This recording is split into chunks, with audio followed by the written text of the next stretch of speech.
5টা interesting thriller যেটা Kolkata international book fair 2025-এ তোমরা দেখতে পারো। প্রথম হচ্ছে দীপচক্রর একটি বই যেটার নাম হচ্ছে কলকাতা মার্ডার্স। এটা আসছে একলব্য প্রকাশন থেকে, আর এটা অভিরাজ সিরিজের বই। দ্বিতীয়টার নাম হচ্ছে, যেটার রাইটার হচ্ছে দীপচক্র, আর এটা বিবিক সিরিজের থার্ড বই। এই বইটার নাম হচ্ছে দ্য সাইলেন্ট ওয়ান। এর আগে এই সিরিজে আরও দুটো বই বেরিয়েছে যেগুলোর নাম হচ্ছে দ্য সিক্রেট ওন্ড আর হত্যাকাণ্ডের নেপথ্য।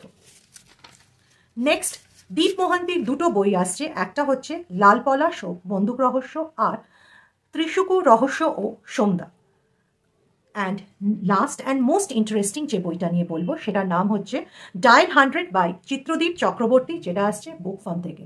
প্রত্যেকটাই মনে হচ্ছে বেশ ইন্টারেস্টিং থ্রিলার। কোনটা ছেড়ে কোনটা কিনবো সেটা যদি তোমরা ডিসাইড করে নিয়ে থাকো তাহলে ডেফিনেটলি কমেন্টসে জানিও, আর সিমিলার ভিডিওস দেখার